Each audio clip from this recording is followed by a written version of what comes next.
Hola, ¿qué tal? Bienvenidos a un nuevo episodio de Películas e Ideología. En esta ocasión vamos a tratar no una película, sino una serie que acaba de salir en Netflix hace no tanto tiempo, que se llama Adolescencia.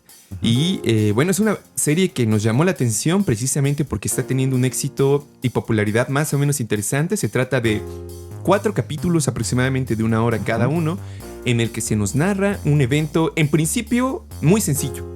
Una historia que podría ser perfectamente una más de un capítulo de La Ley y el Orden, pero aquí se expande a 4 y nos detallan muchísimo mejor un solo caso, a través del cual podemos observar, diría yo, muchas de las prisiones sociales que existen en el mundo. Entonces, mi interpretación es esa, que cada episodio nos está mostrando un tipo nuevo de prisión. Primero nos entregan la prisión tal cual, el proceso de captura.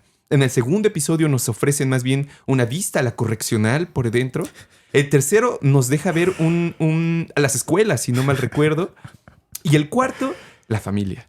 Entonces yo creo que son 4 espacios que nos quieren de alguna manera presentar qué significa ser adolescente en el siglo XXI, hoy 2025. Sí. Porque creo que también eso está relacionado, y ahorita platicaremos, con un fenómeno extraño que está pasando entre las juventudes, que se están volviendo quizás un poco más de derechas entre los jóvenes hombres y más de izquierda entre las mujeres. Y bueno, ahorita a lo mejor trataremos ese tema, pero antes de eso, decirles que no vamos a tratar la parte estética, que ya saben que, por lo menos en esta me pareció muy interesante. Pero bueno, no vamos a tratarlo necesariamente, sino que vamos a interpretar la serie justamente como eso, como una lectura de la sociedad de nuestro tiempo. Entonces, sin más, Cristian, ¿qué más nos puedes decir de esta serie? Correcto. Quiero comenzar con el hecho de que la serie de Inglaterra, es una serie de ese país, provocó que en muchos parlamentos se quiere implementar una ley para prohibir los teléfonos inteligentes en las escuelas. Wow. Eso es una de las cosas que impulsó esta serie. Quiero adelantar que yo no creo que el problema vaya por ahí. No me opongo a esa ley. Creo que podría aportar algo. Sin embargo, me da la impresión de que eso se quedaría muy corto, ubicar como eje del mal únicamente el aparato, sino tiene que ver con algo mucho más circunscrito a la constitución actual de las sociedades en el siglo XXI, que sí me parece que la serie lo trata. O sea, que las personas saquen como único mensaje que el problema es el celular, me parece una lectura pedestre de la gente, no inscrita en un simplismo en la serie. Pero bueno, ¿de qué trata? En el episodio 1, literal, en la primera escena, vemos que investigadores de la policía del pueblo de Inglaterra van a una casa de la familia Miller porque hay una sospecha urgente de que Jamie, el protagonista de 13 años, mató a su compañera de clase de 7 puñaladas la noche anterior. Acto seguido, vemos a Jamie en su celda. Más tarde lo interrogan, su padre lo acompaña. Mientras tanto, Jamie aparece inicialmente como cualquier niño, entre comillas. Es decir, en la situación así, imagínense, está asustado, inseguro de qué hacer, de qué expresar, con una voz tranquila, tímida, apartando repetidamente la mirada de quienes le hablan. La pregunta que nos hace la serie es, bueno, ¿qué más hay dentro de Jamie y qué le llevó a cometer semejante locura de asesinar a su compañera de clase? ¿Cómo pudo suceder un hecho de tal magnitud? Y en realidad, para ya discutir la serie, se trata desde mi punto de vista de una psicología de personajes, pero no una en la que unos personajes cuentan su historia de fondo, sobre cómo los trataron sus papás, sobre qué pasó cuando tenían 2 años. No, sino que lo que vemos más, o sobre todo yo diría, es el medio social de los sujetos protagonistas en la serie. Es decir, las situaciones en las que se encontraban y encuentran las personas. Se trata de la relación entre el individuo y la sociedad, de los roles de género y obviamente de las jerarquías de poder dentro de esta sociedad. Totalmente, creo que justamente lo que decía al principio, o sea, creo que precisamente se establecen como formas de control de las personas, por lo menos, donde los sujetos pierden absolutamente toda la autonomía sobre sí, sobre incluso sus propios cuerpos, y el Estado los requiere. Que eso para mí, digamos, significa la primera escena, que como tú lo dices es brutal, pero al mismo tiempo contrasta, por ejemplo, con lo que pasa aquí en México y en general en países subdesarrollados, que aquí hay más bien un déficit de policías, no los encuentran, las oficinas son espantosas. O sea, sí, digo es horrendo, pero aquí todavía es peor, diría yo. Acuerdo, sí. Pero sin duda, digamos, creo que se alcanza a ver en la serie muy bien a lo que tienden por lo menos incluso los estados latinoamericanos, que sería estructuras tan perfectamente en control de su sociedad que pueden requerirlos para todo. Y no necesitan, creo yo que eso es lo interesante, por ejemplo, bueno, una de las conclusiones interesantes del texto de Foucault de Vigilar y Castigar, es que con el paso del tiempo, cuando antes digamos, en la época premoderna, existía como un castigo muy duro a los cuerpos. O sea, casi siempre era eso. Y la venganza era la venganza frente a todos. Y se exponían los cuerpos todavía. Y creo que eso incluso le pasó a Mussolini todavía. Pero bueno, ese tipo, digamos, de forma de castigar el crimen de la época premoderna, cuando surge el Estado y surge, digamos, más bien sus capacidades burocráticas para intentar tener control de la población, hay como una tendencia a alejarse de que la pena implique algún atisbo de emoción o implicación, digamos, como algo más, emocional, afectivo. Y entonces tratan de hacerlo siempre así. Y eso lo logran mediante el comportamiento del código, ¿no? Pero me parece, digamos, cómo entonces ya los cuerpos dejan por ende de ser considerados también en términos emocionales, pierden eso y se vuelven más, a veces siento yo, como si estuvieran pasando por fábricas donde pues sí, como productos, o sea, les ponen esto, les quitan lo otro, los fuerzan a sacarse la ropa, los vigilan, obtienen muestras de sangre, muestras de cabello. O sea, es realmente, digamos, un control absoluto de toda la corporalidad. Y de alguna manera, como la falta de protección que muchas veces tenemos las personas frente al Estado, por lo menos, frente a esta maquinaria inmensa, donde incluso los mismos abogados tienen muy limitados, digamos, los poderes para poder, digamos, ayudar a esas personas, y luego las mismas personas con un conocimiento como ocurre muchas veces, incluso ahí, prácticamente nulo de muchos de esos procedimientos. O sea, ahí íbamos con ellos. Conforme ellos les iban explicando los procedimientos jurídicos. Y viendo la serie, jurídicos, yo tampoco tenía idea de qué pasa en un caso así. No tenía la más mínima idea de cómo proceder, qué derechos tengo, qué le van a hacer, qué implica que sea menor. Claro, o sea, ahí, por ejemplo, a diferencia de la ley y el orden, ahí sí las personas más real no tienen ni idea. Sí, o sea, ahí sí, porque como dice el señor, nunca en mi vida había estado en una comisaría. Pues sí. Sí, es una locura. Entonces, a mí me llama mucho la atención, por lo menos esa visión desde el punto de vista de Foucault. Creo que ahí valdría la pena. Estoy de acuerdo. Yo me voy a ir por otro camino porque no tarda mucho, yo diría media hora del capítulo 1, hasta que se acaba el suspenso si Jamie mató a su compañera o no. Vemos el video y eso me gustó porque no juega con el suspenso de quién lo hizo, sino queda muy claro que sí lo hizo. Y lo más espantoso o inquietante queda entonces la pregunta, bueno, ¿pero por qué lo hizo? ¿Qué lo llevó a hacer algo así? Porque si lo vemos, parece el niño promedio. Tranquilo, tímido, amable, de una familia así de clase trabajadora, pero como dirían aquí, de primer mundo, con casa, su cuarto propio. Iba a una escuela que si vemos las instalaciones, pues parecen privada de México. O sea, uno diría, bueno, ¿pero qué le pasó? Bueno, no tarda mucho tiempo que surge el nombre en una conversación de los investigadores en la escuela de Andrew Tate y la menosfera, como le llaman. Andrew Tate es el influencer misógino, porque se basa gran parte en eso, más exitoso en el mundo. Tiene millones de seguidores, sobre todo, o principalmente, yo diría, hombres jóvenes. Y él tuvo influencia, entonces, en lo que hicieron, o cómo, mejor dicho, se radicalizaron Jamie y sus dos amigos. Porque los tres se consideran incels. ¿Qué son incels? Son jóvenes que supuestamente viven en celibato involuntario. O sea que se asumen como hombres víctimas del, entre comillas, insisto, del desprecio de las mujeres. Por lo tanto, no pueden tener sexo aunque quisieran con ninguna mujer. En consecuencia, viven en celibato, insisto, involuntario. El producto de esto es que se radicalizan a través de sus celulares, viendo sobre todo a gente como Andrew Tate.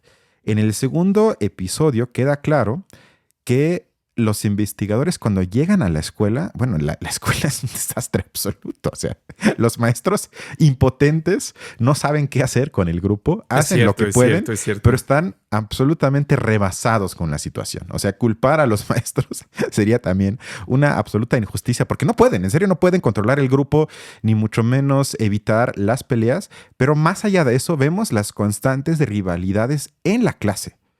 El policía principal se encuentra con su hijo, se ve que la relación no funciona tampoco o no son tan cercanos como creo que ambos quisiesen. El hijo del policía sufre acoso constante. ¿Qué quiero decir con esto? Que vemos ahí desde un inicio, o sea, son hombres y mujeres de entre 10 y 15 años, una sociedad, o si quieren, una socialización competitiva, una lucha de codos y una dura selección de quién le gana al otro o a la otra. Y eso me gustó porque llegamos a un punto en la serie, en el segundo episodio, en el que la serie me parece que nos quiere decir que para comprender lo que hizo Jamie, tengo que salir de la sala de interrogatorios de la comisaría e irme al entorno social que hizo posible, o más bien en el que creció Jamie para comprender el crimen. Y bueno, ya para darte la palabra, lo que me da risa es que muchos youtuberos y streamers de derecha en el mundo están indignados por esta serie, porque argumentan que esta serie es en contra de los hombres y dicen este tipo de argumentos, ¿no? Y bueno, eso es tan estúpido porque si algo queda claro en la serie es que no solo penetra la mente de los chicos, sino la propia víctima del asesinato se nos deja entrever que pensaba en las categorías que manejan los propios incels, porque se burlaba de la víctima, es que tú eres un incel, y hasta le mandaba códigos en el sentido de que eran emojis, aludiendo al lenguaje, entre comillas, secreto de este tipo de sectas de internet. O sea, se ve claramente que no es un fenómeno que afecta únicamente a los chicos, sino también es una serie que critica a las mujeres que piensan en ese tipo de categorías. Poco a poco nos enteramos que Jamie sufría acoso en redes, que se burlaban de él, que le llamaban un incel, que eres feo, que no vas a conseguir nunca a nadie, que tuviste mala suerte en la vida, que las mujeres lo único que van a hacer es despreciarte. Lo peor de todo es que este tipo de comentarios recibían muchos likes. También se abre ese problema que cuando comentarios de odio son apoyados por mucha gente tienen un impacto aún más para la, en este caso, víctima Jamie por acoso en redes. Es decir, para mí queda clarísimo que ahí se nos muestra cómo una sociedad produce cierta subjetividad dentro de los sujetos. O sea, es producto de la convivencia en la sociedad, no es algo con lo que naces. O luego esas series que explican que los asesinos son porque tienen un gen, porque nacen como asesinos. Por Dios, eso es mentalidad nazi. Acaben con eso. Por supuesto, hay un autor claro del crimen. Con eso no quiero decir que él no tenga también culpa o agencia, sin duda. Pero eso no me explica por qué alguien comete literal un asesinato. Aquí no estamos hablando de, entre comillas, un leve acoso, de que se enojó, de que gritó, de que no fue a la escuela, sino literal un asesinato. El análisis de este entorno me parece adecuado. Y ahora sí, lo último, se nos muestra también una sociedad sin solidaridad, en la que todos se pelean entre sí, hombres contra mujeres, ricos contra pobres. En general, todo está impregnado de rivalidad. Toda la escuela parece funcionar así y, como ya dije, los profesores permanecen absolutamente impotentes. Perdón, ahora sí. Es verdad, eso sí me pareció como muy interesante, que también allá en Inglaterra a veces se trata demasiado idealizado al mundo europeo, pero en realidad se repite esa situación. O sea, también me sorprendió que era como grupos de 25... Sí, era muy duro. Y luego uno, y a veces tenían dos, pero estaban gritando todo el tiempo. Sí, es una locura absolutamente. Y eso, fíjate, se sabe de hace tiempo. Creo que entre más pequeños los grupos es mucho más manejable. O sea, tampoco quiere decir que no sea algo que no se pueda resolver, pero sí que por lo menos están rebasados, ¿no? Y ahí, digamos, todavía hay más maestros por clase. Aquí en México es todavía mucho peor, mucho más difícil el asunto. La verdad es que ahí sí a los profesores a veces sí son superhéroes porque sí tienen un trabajo muy difícil. Bueno, Esto que decías, digamos, de lo de Andrew Tate, yo creo que estoy totalmente... me pareció totalmente una locura, un punto muy interesante. Esta idea que tienen de que el 80% de las mujeres se queda nada más con el 20% de los hombres, ¿no? La que regla 80-20. La regla 80-20, porque, digamos, es una forma de... Sí, claro, de como esencializar a las mujeres y decir, claro, profundamente todas las mujeres son injustas. Porque no cumplen, digamos, esa regla de proporcionalidad, Y ¿no? por ende las debo de odiar. Y por ende, digamos, hay como cierto odio. Y es inevitable, ¿no? O sea, no importa la mujer que tú quieras y todo lo demás, hay como cierto odio hacia allí. O sea, creo que totalmente cierto. Y como tú dices, no por el hecho de que efectivamente él haya cometido el asesinato, no quiere decir que no haya una relación con las condiciones, con el ambiente, etcétera. Aunque también podríamos preguntar lo contrario y decir, bueno, hay muchos chicos en esa situación, pero no todos se van a matar. O sea, incluso sus propios amigos no lo hacen. El digamos, hijo del mismo policía no lo hace. Y yo diría, seguramente por cada 100 o 200 de los que están ahí, quizás uno. Bueno, eso significa que ese uno también tiene otro, digamos, una historia particularmente distinta. Que eso luego lo abundan un poco más ya en los siguientes capítulos, que precisamente en el tercer capítulo, ya explorando la parte de la personalidad psicológica, me pareció también muy interesante porque yo siento que hay como ciertas cosas que se repiten. Por lo menos eso de la sala de interrogatorio se repite en la prisión, se repite en las escuelas, que son los salones especiales que tienes para interrogar a los alumnos, se repite en la correccional y se repite en la familia. Es decir, ese tipo de mecánicas de nuevo, de prisión, o sea, yo ahí sí creo que son formas donde o espacios por lo menos, donde los individuos, su capacidad de agencia está totalmente limitada, ¿no? Completamente reprimida, moldeada, y más bien diría domesticada. O se busca que se domestique todo ese tipo de impulsos y que no se les den más bien un entendimiento más grande. Bueno, yo quiero avanzar al episodio 3, quizás el más impresionante, por lo menos el que más se me quedó a mí. Sí. Nos acercamos más a Jamie, porque una psicóloga experta entabla una conversación difícil con Jamie sobre su padre, su abuelo, su percepción en general de lo que debe ser la masculinidad, su visión de las mujeres. Y una y otra vez estalla una rabia infinita en Jamie. Se levanta, tira el café de la mesa y se nos indica que está siempre a punto de golpear a la psicóloga. Nunca lo hace, pero ella, a pesar de que él tiene 13 años, vemos que se asusta cuando él estalla con su ira. Además, adopta algún tipo de pose que ella vuelve a ver, porque en cierto modo, cuando ella sale de la sala de interrogatorio, porque hacen una pausa, va a la sala de vigilancia y lo observa a través de las pantallas. Él no sabe que la está viendo, pero ella lo está viendo. Y en la serie eso me gustó. Vemos esa escena mostrándonos un close-up de la cara de la psicóloga. No vemos lo que hace Jamie, pero nos lo podemos imaginar a través de la mirada de la psicóloga. Todo el tiempo me da la impresión de que Jamie quiere encajar en el papel de cómo él entiende la masculinidad. O sea, tiene una imagen, una fantasía de que, bueno, esto es la masculinidad que tiene que ver con su socialización. De nueva cuenta el nombre de Andrew Tate. Y en consecuencia él trata de encajar en este papel. Y eso es un proceso violentísimo porque se da cuenta que fracasa en eso, porque no hay otra forma de no fracasar cuando trato de cumplir con algo que está en mi cabeza de cómo yo debo ser como hombre. La parte que más me encantó del diálogo entre ellos dos es que cuando Jamie le pregunta repetidamente si es posh, que es una palabra en inglés, la traducción sería fresa, es decir, si es de clase alta. Lo que significa que la clase sí se tematiza en la serie. No tanto como yo quizás hubiese querido, pero sin duda es parte de. Y ella le pregunta si su padre disfruta su trabajo. Y él le dice que su trabajo es reparar retretes. ¿Tú qué crees si le gusta o no? Luego ya se brincan de eso. Pero de eso trata la serie. De cómo las condiciones económicas marcan la subjetividad de las personas, producen frustraciones, sobre todo en los hombres. Ahorita voy a esa parte. Así podemos ver entonces que el conflicto de clases, claro que está presente en la serie. Pero por supuesto no se trata solo de lo económico, sino de imágenes de masculinidad que se han transmitido durante mucho tiempo, que ahora se están, pues se tendría que decir hasta enriqueciendo como una especie de teorías biologicistas sobre cómo supuestamente debe ser un hombre con analogías, y eso lo veo mucho hasta en mi entorno, al reino animal.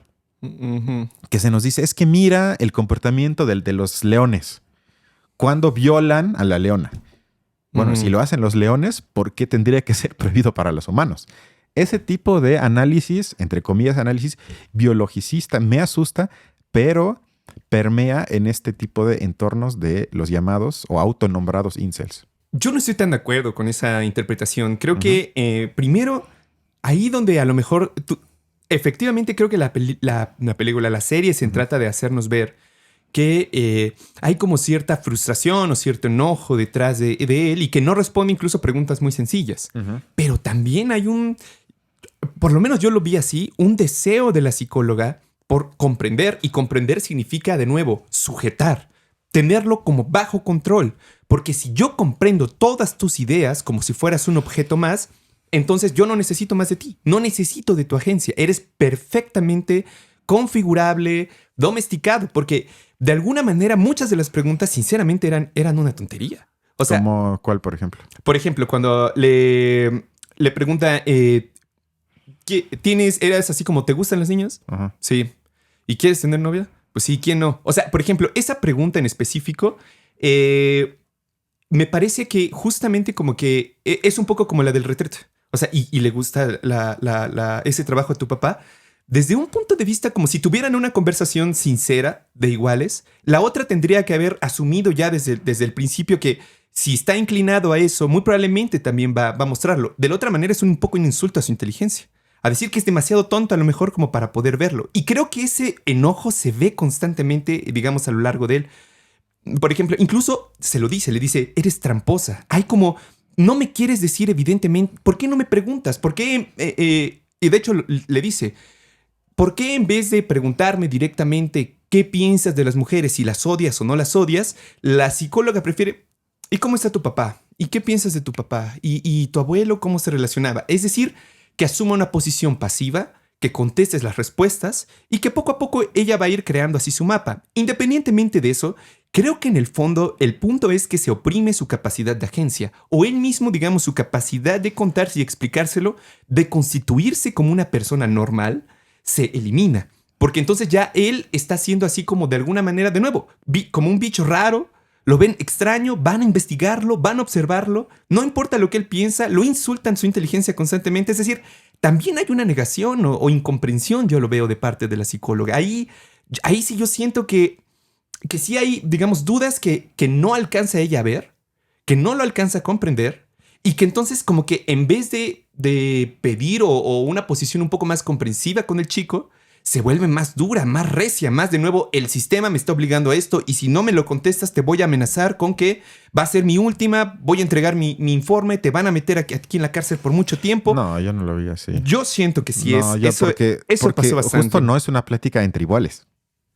No es una plática entre amigos o entre familiares, sino es una plática de alguien acusado de asesinato, con el video que lo prueba y la psicóloga que la mandan, o supongo que porque ella lo dice que tiene ya experiencia en este tipo de casos extremos, en consecuencia ella hace el trabajo como psicóloga que yo comparto al 100% que para entender el comportamiento de las personas, muy a menudo es provechosísimo hacer un rodeo sobre el tema directo que quieres comprobar o quieres analizar en la persona.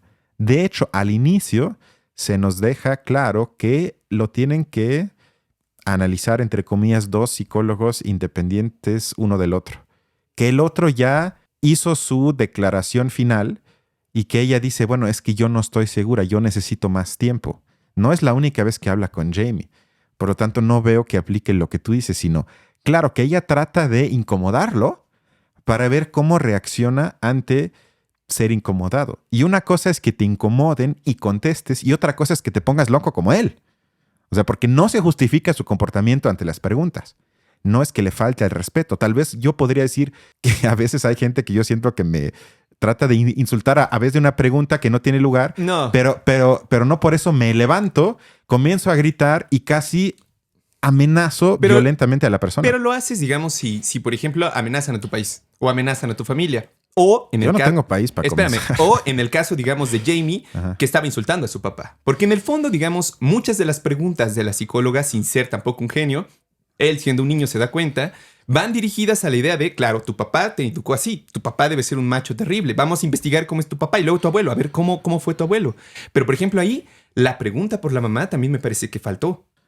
No, estoy Y de lo que acuerdo hemos con dicho eso, sí. muchas veces es que en muchos lados, sobre todo, digamos, en lugares a lo mejor un poco más tradicionales, es a través de las mujeres que muchos de los valores se socializan del lado machista, no de los padres, porque los padres están ausentes en una muy buena medida. Entonces, esa complicación, por ejemplo, para empezar, yo no la vi.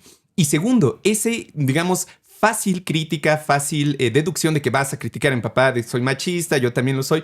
Para empezar, es de nuevo eso, frente a la persona como objeto. No importa tu agencia, porque tú, mira, eres derivado de esto, ¿no? Lo único que te voy a preguntar es que me confirmes lo que yo ya sé, mi prejuicio contra tu papá. Y desde ese punto Pero de justo vista... no se lo confirma. Bueno, no. Yo creo que, digamos, hay cierta reacción irracional porque observa, digamos, como ese ataque a su papá. O sea, o lo siente de No, esa claro, manera. pero a mí me parece que la serie es más inteligente de lo que tú le das crédito. Que nos toma de la mano y dice, a ver, ¿cuál es la intuición más inmediata? Y del público hasta de la serie. Y hasta se alude a eso al inicio. Cuando, por un segundo, y qué bueno que se deja eso, ya luego se le pregunta al padre si abusó de su hijo. Yo pensé, bueno, se van a ir por ese camino, pero no.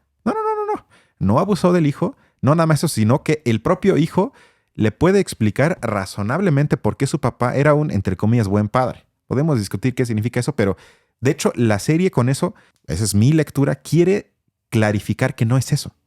O sea, que justamente se trata de desechar eso que tú dices. No es que el papá lo haya tratado mal. Por eso la psicóloga, es mi lectura, representa a la parte de la población que entra con ese prejuicio. De ser los pinches machos tóxicos de su familia. Por eso le hace las preguntas. Pero queda rápido desechado. No obstante, hay algo en Jamie. Hay algo en Jamie que brota... Tal vez. No, bueno, pero es que mira el último capítulo. Ajá. O sea, el último episodio en realidad es, siguiendo mi lectura, la prisión familiar. O sea, viene, digamos, cómo se organiza el interior de la prisión. ¿Quién es el director de esa escuela llamada familia, de esa prisión? El papá. O sea, en el último capítulo, sinceramente, es más bien la comprobación de que mi hipótesis respecto de la psicóloga sí va por ahí, porque justamente lo que nos invitan a pensar es que el papá reproduce en su día a día ese tipo de violencias y que tiene de alguna manera amagadas o por lo menos en una situación verdaderamente triste a su hija y a su esposa, donde de repente ese cuate se enoja en la calle por cualquier cosa, explota y se pone violento. O sea, esa acción de explotar por la violencia es el mensaje que se repite constantemente en el último capítulo, que me parece que nos invita a interpretar justamente la acción de Jamie y que se une con el hecho de que le sorprendiera al principio de que eligiera a Jamie y no a su mamá para que fuera su adulto responsable. Yo al principio no me entendía por qué eso era un dato relevante, pero ya digamos viéndolo, creo que al final su argumento apunta hacia allá. Pero fíjate que yo creo que no estoy de acuerdo con ese argumento porque me tomé mi tiempo de investigar porque también, digamos, lo que hemos mencionado muchas veces, que a veces estos prejuicios que vemos, así como lo incel, como que vemos que de nuevo se está volviendo machista el mundo y todo lo demás, nos evita el ir a ver en los datos si eso ocurre. Y la verdad es que no. O sea, y yo lo pude revisar, pero por ejemplo, una encuesta muy, muy grande, o sea, de más de 30,000 personas que fueron encuestadas. Entonces, toda América Latina, más de 4,000 o 5,000 casos por país. Entonces, estamos viendo que dice Latina, algo. Y España. O sea, es una comparación, digamos, de preguntas, cómo evolucionó de el 1997 que se midió, 2019. Entonces, estamos extendiendo más o menos unos 20 años, efectivamente. Entonces, por ejemplo, la idea de que las mujeres deben ser fieles a sus maridos, aunque ellos anden con otras mujeres, en España se rechazaba en 2019, 95% de los españoles rechazaban eso. México, 88%. Y en general, el promedio en América Latina era 87%. Pero eso no era así ni de cerca hace 20 años.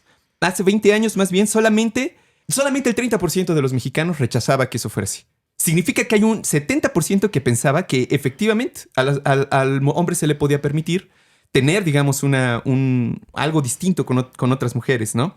O sea, eso entonces, a ver, ya me hice bolas. ¿Eso entonces aumentó? Disminuyó. O sea, más bien aumentó el rechazo a eso.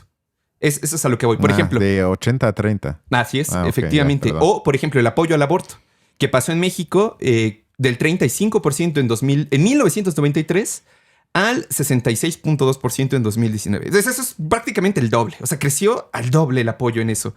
En España lo mismo. Pasaron de, que ya era muy alto en España, de hecho, que era del 60% en 1993, pasó al 89% en España. O sea, ahí sí hay un cambio brutal. Y digamos, estas personas después, en el estudio que vi, donde lo hacen de la Universidad creo que es del Estado de México, se hace como un índice de permisividad sexual, que digamos es ver más o menos como esa respuesta de cosas que antes tenías opinión, preguntas como esa, han cambiado 20 años, pero de manera radical. O sea, no puedes sostener, para empezar, primero, que se repitan estereotipos machistas, sino que más bien, en una muy buena medida, muchos de esos cambiaron. En segundo, que en realidad nos encontramos en sociedades mucho más igualitarias. Porque además esto fue justamente entre jóvenes de 18 a 26 años. Entonces estamos, ese es perfecto el dato, justamente para, digamos, contravertir esa hipótesis de que se trata de una socialización muy grande, de que estamos viendo un cambio generacional, que los chicos se están volviendo mucho más de derecha. La verdad es que no. O sea, en realidad, la mayoría tiene, en comparación con hace 20 años, incluso en lugares tan, digamos, pobres, con estados con capacidades tan limitadas como América Latina, un cambio brutal en la forma, digamos, de comprender ese tema de género. Esa es una gran muestra de cómo, no en pocas ocasiones, los datos hacen más turbio, para llamarlo de alguna forma, la comprensión de la realidad. Porque el problema son las preguntas, no las respuestas. Yo entiendo las respuestas. Porque la ideología incel no es una simple regresión al mundo de los 50. En parte también, pero no principalmente. Eso sería más o menos como si uno dijera que Milei es Hitler, o Putin es Hitler, o Trump es Hitler. Hay gente que dice eso, pero yo no lo comparto. Es demasiado simple. Eso es, no quiero analizar los temas. Y así me parece ese tipo de analogía. Con ese tipo de preguntas yo no llego muy lejos, sino de lo que se trata es, vamos paso por paso. Estadísticamente hablando, las mujeres quieren casarse para ascender en la escala económica. Eso pasa en prácticamente todo el mundo. Es decir, quieren un hombre que gane más dinero. Lo que se hace difícil cuando cada vez hay menos hombres que tienen título universitario y cada vez hay menos hombres que ganan un buen sueldo por las condiciones económicas en gran parte del globo. Curiosamente, esto también aplica para mujeres que ganan salarios altos, porque ya no hay el patriarcado como luego dicen que todavía existe. Qué bueno que ya no, sino cada vez hay más mujeres que tienen un ascenso en la escala de la sociedad en cuanto a su ingreso. Por lo visto, sin embargo, ellas siguen con el cliché en la cabeza del hombre proveedor que resuelva de la familia, aunque en realidad ellas ya podrían alimentarla ellas mismas por su cuenta. Hay un artículo de John Murdoch en el Financial Times hace algunos meses que muestra los datos que en los países industrializados la proporción de hombres jóvenes que ni terminan sus estudios, ni trabajan, ni buscan empleo, no han dejado de aumentar desde hace décadas. Hay una tendencia muy clara. En países como el Reino Unido, Francia, España y Canadá, por primera vez en la historia, hay más hombres que mujeres que están fuera de la economía, llamados en México ninis. Son más hombres que mujeres en cada vez más países. En otras palabras, estamos ante un problema económico muy claro. Y esto requiere respuestas políticas y un análisis que va mucho más allá de decir, bueno, hace falta que seamos más tolerantes o que nos amemos más o que seamos lo que sea más comprensibles, sino la base es la situación económica. En consecuencia, los influencers incel tienen un juego muy fácil. ¿Por qué? Porque prometen autoeficacia.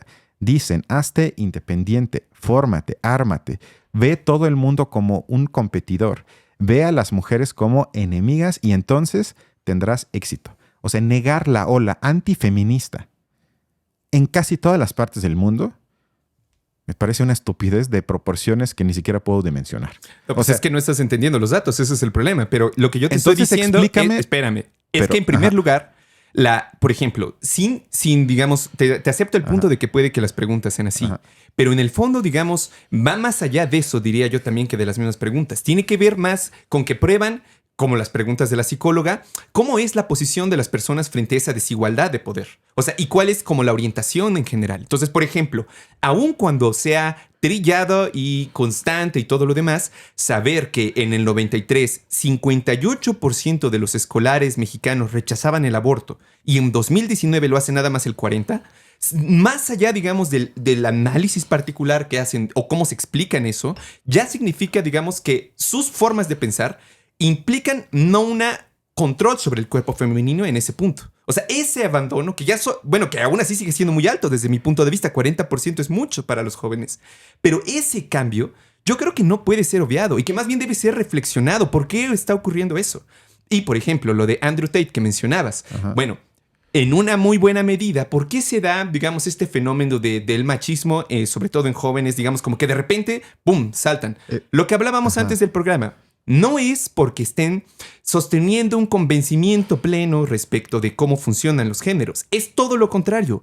Sucede justamente en la parte de la población que son los estudiantes más joven, que menos, digamos, como estabilidad presentan respecto de eso, que ahorita te mencionan algo y el siguiente año te van a mencionar lo contrario, con creencias que cambian completamente. Y si bien Andrew Tate puede tener un efecto, yo creo que es mínimo.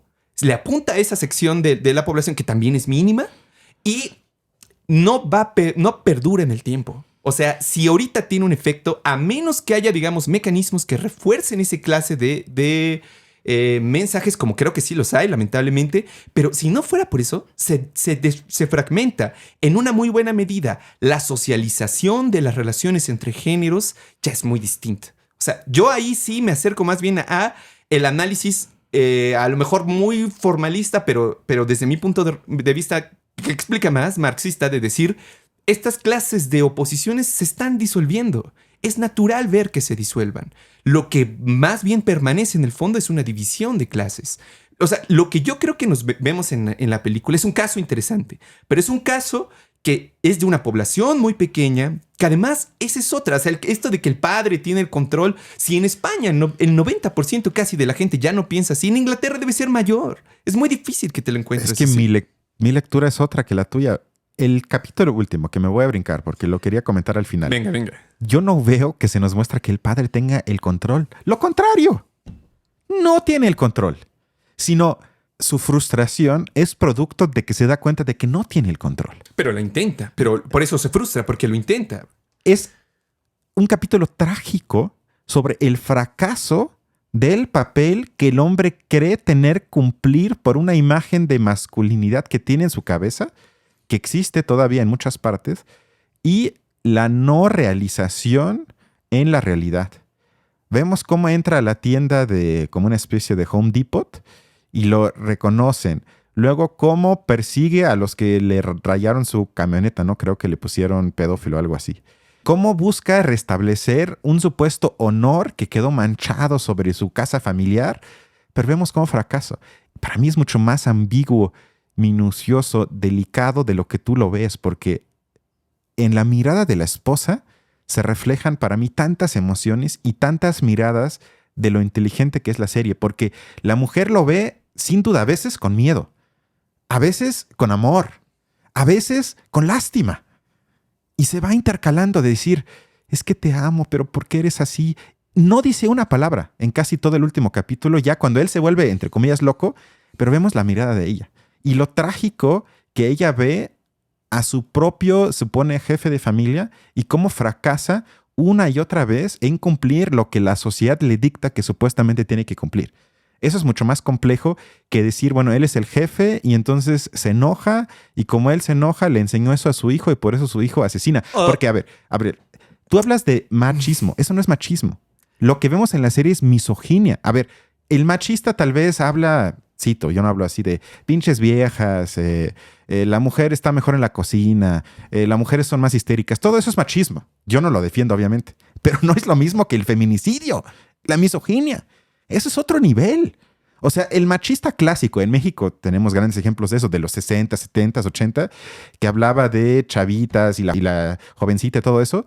Eso es otro nivel eso no tiene nada que ver con Andrew Tate, la menosfera y los incels, sino aquí estamos ante un abierto odio que abre una guerra contra eso. Y lo que me sorprende es, si te metes a YouTube, y de hecho hay un diálogo muy interesante al final entre el padre y la madre, que el padre le dice que cuando tienen más o menos una discusión sobre qué tanto han perdido la batalla, entre comillas, sobre quién educa a Jamie, y se dieron cuenta que tuvieron como competencia la computadora y el smartphone. Y cómo esto permitió de forma natural, entre comillas, que Jamie se deslizara a las manos de la esfera de gente como Andrew Tate. Aunque el padre o quizás toda la constelación familiar contribuyeron a eso. Porque el objetivo de la serie es mostrar el contexto más amplio, que son muchas cosas. Mientras tanto, también el impulso pedagógico de educar directamente a los padres de que hay ciertos códigos que los jóvenes utilizan que no tienen que ver con lo que los padres le enseñaron.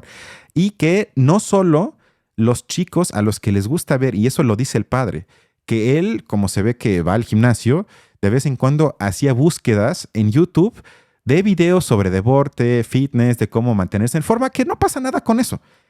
Sin embargo, muy rápido se daba cuenta que hay una ideología ligada a ello, que el algoritmo luego le recomendaba videos que iban mucho más allá de cómo te pones más mamado. Es decir, que hay una correlación directa entre cierta forma de ver el mundo o de hacer cosas en la vida con una constitución aparentemente no política de ver al mundo. Y ahí entra la menosfera, que hay miles de canales de YouTube exitosísimos de hombres mamadísimos que tienen una forma de ver al mundo casi, no sé, como Spartacus, así como somos otra vez en ese mundo del guerrero solitario que se tiene que educar para vivir aislado en el bosque y defenderse contra todos los demás porque son enemigos. Y su principal enemigo es el llamado feminismo, la propaganda le llamarían ellos woke, y ahí ellos dirían que es una desnaturalización del orden natural en el mundo. Y negar que eso está creciendo, mi pregunta a tus datos sería, para darte la palabra, ¿por qué entonces en casi todo el mundo ganan los políticos abiertamente antifeministas? Si fuese como tú dices con esos datos, pues tendría que ganar en la mayoría de los países los partidos políticos, los políticos que defiendan ese tipo de agenda. Y es al revés. Pero es que justamente yo creo que ahí está un poco el error que haces, porque no se trata de que lo que piensen las élites es lo que piensa la gente. No sé, ese es mi punto. Que no puedes, digamos, en ese caso, pero vota la gente. Deducir que entonces, digamos, dado que votaron a la opción, digamos, Milei, están en contra completamente. O sea, ese es mi punto. Que al igual que cuando las personas se dicen soy de izquierda, pero en realidad, ¿qué compartes de valores de izquierda? ¿Cuál es realmente tu valor? Cuando ya lo vemos, pues algunas cosas sí, otras no. Hay planos también de derecha por ahí. Pero para mí esa, digamos, es la crítica ideológica. Justamente pensar que no hay una correlación necesaria, sino que más bien se trata de un universo de ideas muy complejo, pero no necesariamente estructurado de una manera lógica.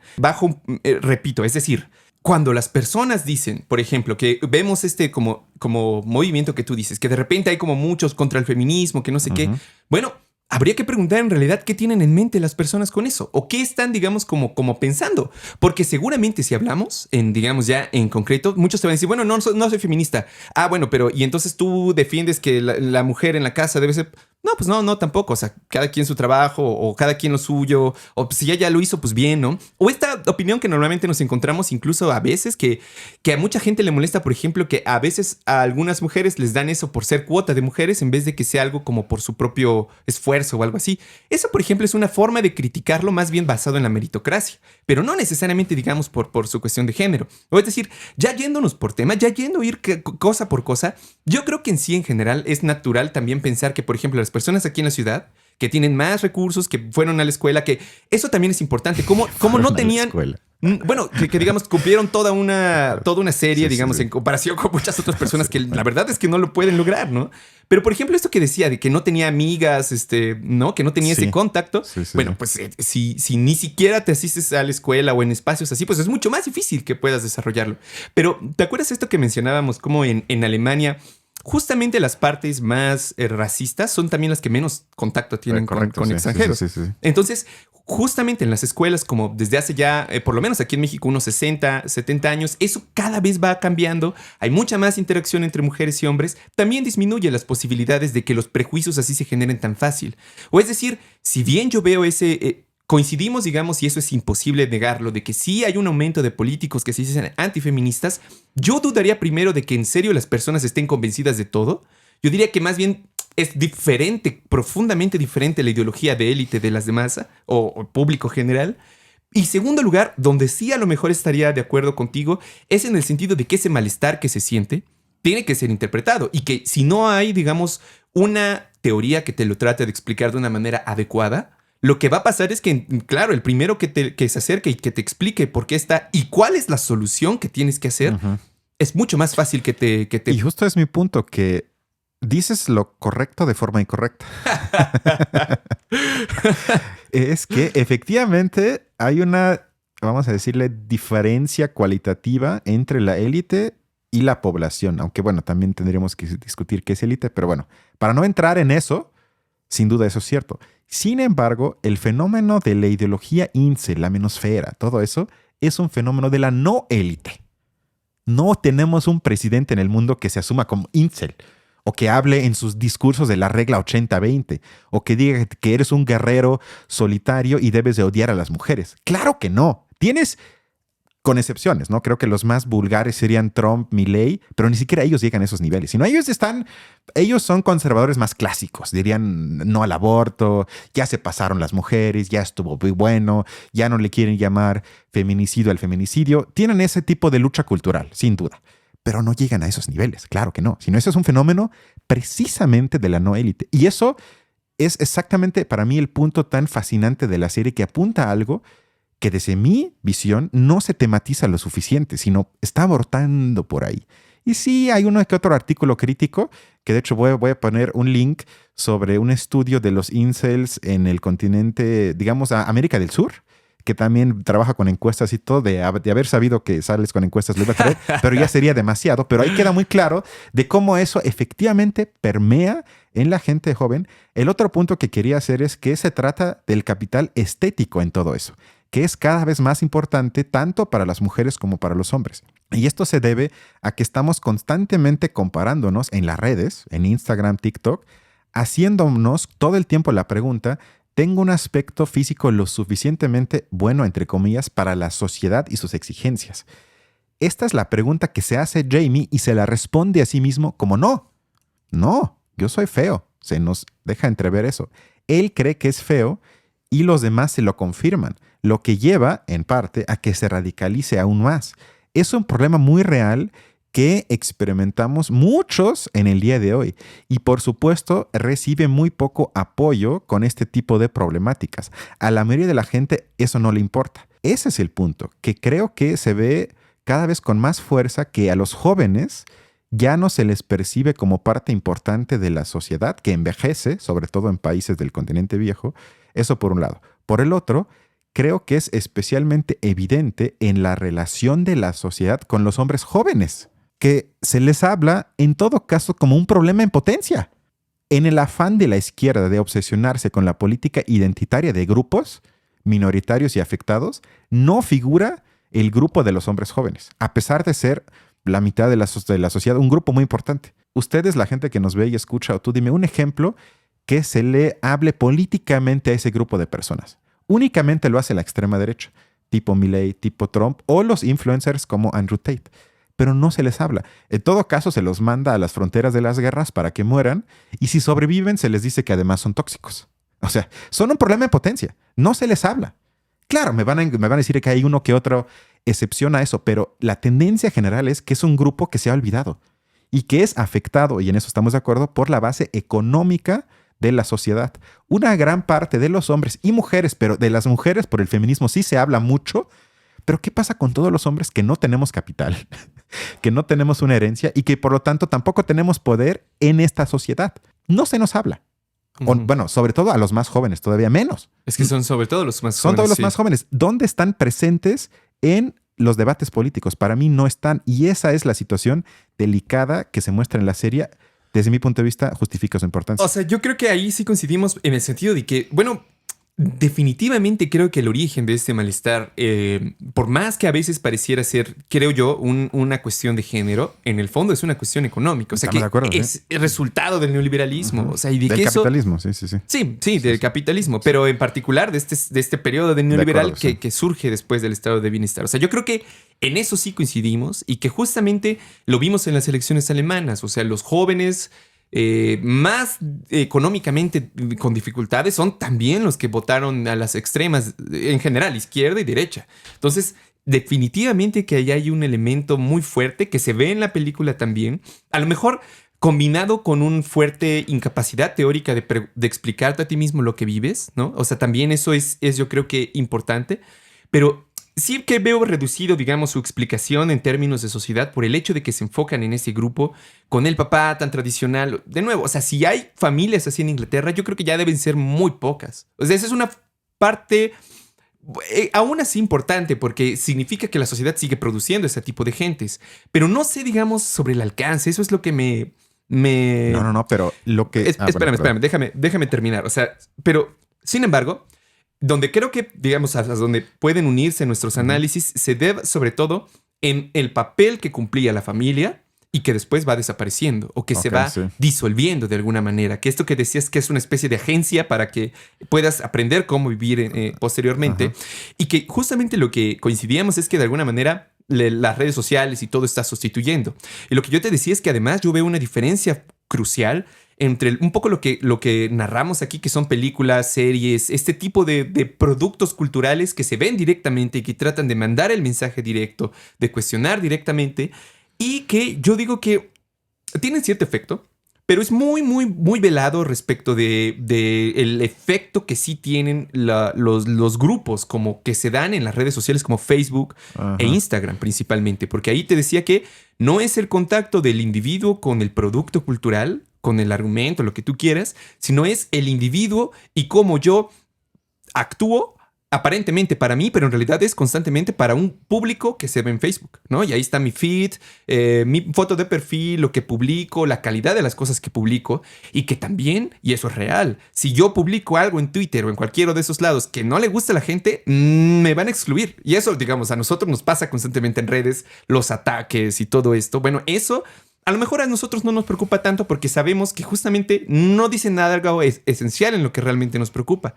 Pero para muchas personas y sobre todo jóvenes que más que una teoría de la sociedad a veces tienen teorías emocionales sobre sus propias relaciones, yo siento que es mucho más vulnerable ese tipo de dinámica. Entonces eso es lo que no alcanzan a ver los padres en gran medida porque están excluidos de ese grupo. O sea, son grupos sociales que se generan entre generaciones, entre ellos mismos, crean ese tipo de reglas, tienen sus excluidos, sus marginados. Y creo que eso también nos invita mucho, sobre todo el segundo episodio, esto que hemos mencionado antes, pero de que entre los niños en general hay como también una crueldad mayor, porque no han todavía socializado la moral de su tiempo, porque yo creo que eso es la moral de su tiempo, más bien. Ándale, más bien que la expresan de una manera más clara y que después aprenden a modular, a domesticar. Sí, estoy de acuerdo que se pueden interpretar en los dos sentidos, o sea, pero ese, digamos, como tendencia ¿cómo es en términos freudianos? Es narcisismo, ¿no? Bueno, a la perversión, como a cierto carácter perverso de los niños, sobre todo, digamos, es cierto. Y creo que eso sí se ve muy claro. Ahora, con eso termino. Mencionabas al inicio del capítulo la cuestión de la prohibición de los celulares, ¿no? Que incluso, digamos, a lo mejor tú estarías de acuerdo. Yo siento que más bien, digamos, es una reacción a la incomprensión en gran medida de este mundo que se está abriendo entre ellos, mundo simbólico muy complejo, porque también, por más que sean jóvenes, son muy inteligentes, son seres humanos, van a crear mundos muy complejos al interior.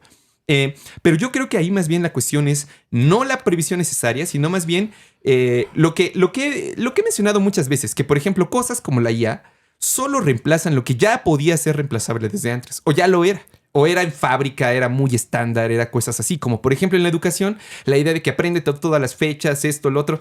No, o sea, se está dando cuenta en realidad, yo creo que pone a prueba eso y más bien nos apunta a decir, en realidad la educación tiene que ver con cómo las personas aprenden por sí mismas a ser responsables. Yo podría decir, está probando que todas las cosas en la educación que efectivamente no apuntan a eso, se pueden reproducir por una IA. Y hay como mucho miedo, incomprensión, pero no. Yo creo que lo que hay que hacer es más bien aprender a controlar lo que hay detrás. También nosotros mismos aprender a hacerlo, pero no tenerle miedo a eso, sino cómo puede ayudarnos las herramientas. Cómo este martillo más rápido va a ayudarnos a hacer las cosas y que no nos controle.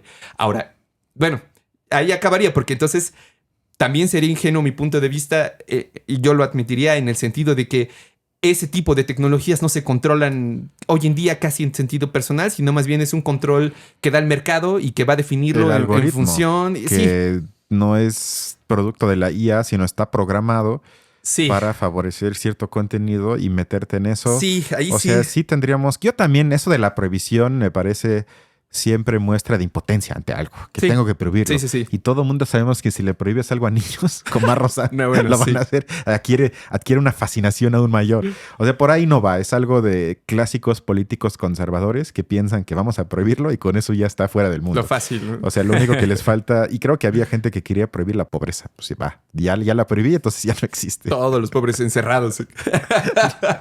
No. Es que lo que se hacía, me parece, en países asiáticos es que estaba prohibida, es decir, que ya no se medía. Claro. Y si ya no la mides, pues ya no existe, porque lo que no mido ya no... O sea, como que ese tipo de ideología de que me tapo los ojos y si ya no veo, el problema desapareció. Como en Francia creo que pasa lo mismo de que ellos no hacen... Digo, también es totalmente dudable, pero por ejemplo, de que ellos sí no hablan de que tienen población negra, por ejemplo, o de color de piel de las personas. Simplemente lo...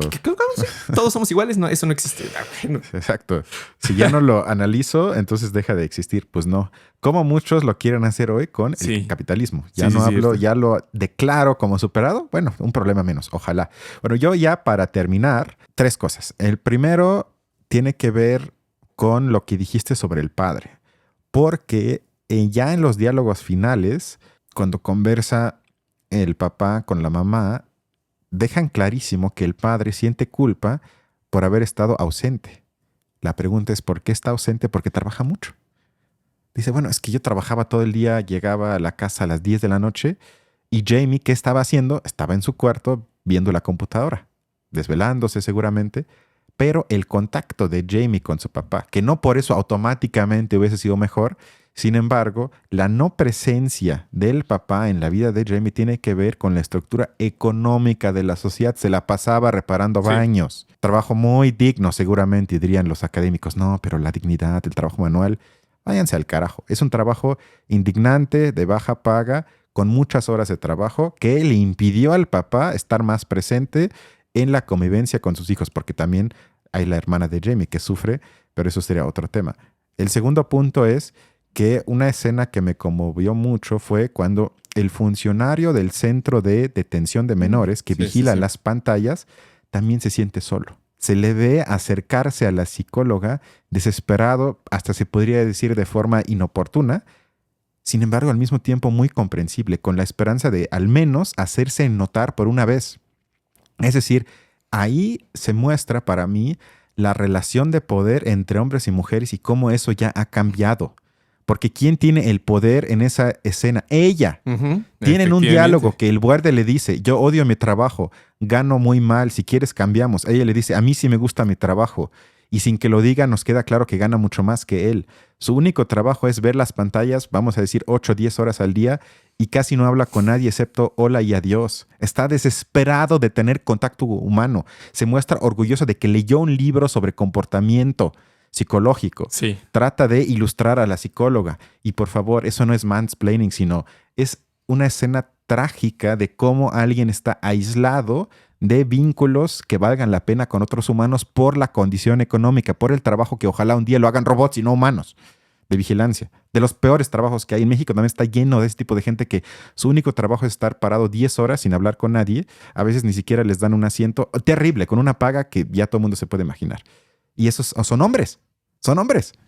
¿Dónde está el poder ahí? Ahí no está el patriarcado, sino ahí está el capitalismo, que suspende el patriarcado porque el capitalismo puede funcionar perfectamente sin esa estructura. Y se ve para mí de manera hermosa pero trágico en esa escena. Lo último, con eso ya acabo, es al inicio vemos que una chica ha sido asesinada por ceguera ideológica. Una sociedad ha producido este acto, este feminicidio. Únicamente es la punta del iceberg. porque si lo tomo literalmente, el iceberg es la sociedad que produce este tipo de asesinatos. O sea, para mí sí, sé que lo ves un poco diferente, pero para mí sí la serie contextualiza de manera bastante lograda la realización de este tipo de crímenes. Algo que veo casi en ningún otro tipo de producción mainstream, digamos, que se trata de ir más allá de cuál es la cronología mainstream más clara. El hijo hace algo así, lo violentó el papá. Seguramente lo violó, por lo tanto se volvió loco y luego se convierte en asesino en serie. Muchas veces hemos visto eso. Aquí no. Aquí se complejiza el asunto, sí de forma lograda, y que se haya hablado de la figura del incel, me parece que es algo que ojalá yo viera en más tipo de producciones como un fenómeno que tristemente va creciendo. Y que además es un problema de género. O sea, que eso es lo más, digamos, o sea, que los estudios de género, las teorías, no solo sirven para pensar a una parte sexual de la población, sino en general sirven para pensar cómo las poblaciones interactúan con su sexualidad. O sea, yo por un lado eso, y ya también ya para terminar lo último, es que insisto con esta visión de que yo veo a los individuos pasar por varias prisiones totalmente plegados a las autoridades, las organizaciones, el Estado, lo público, le exige doblarse, expresar, así como desnudarse, lo humilla completamente. Y ahí sí, ahí más bien me deja una amarga sensación de que las personas no tienen herramientas propias para defenderse, para educarse a sí mismas, para procesar todas esas cosas sin estar al arbitrio o no totalmente dispuestos a la disposición del Estado. O sea, eso es lo que también me pareció triste. Y que eso sí creo que sigue pasando. Y en México pasa bastante. Entonces... en eso estamos de acuerdo. Sí, pero bueno. ¿Recomiendas la serie? Claro que sí, sí es muy buena. Sin duda. También, véanla. Es una miniserie, 4 capítulos, son como 2 películas. Sí, eso está muy chido. Tomando en cuenta todo lo que hemos visto en este canal, en este caso sí la recomendamos y vale la pena. A menos que tengas algo más. Pues nada, nos vemos entonces la siguiente semana. Cuídense mucho. Hasta luego.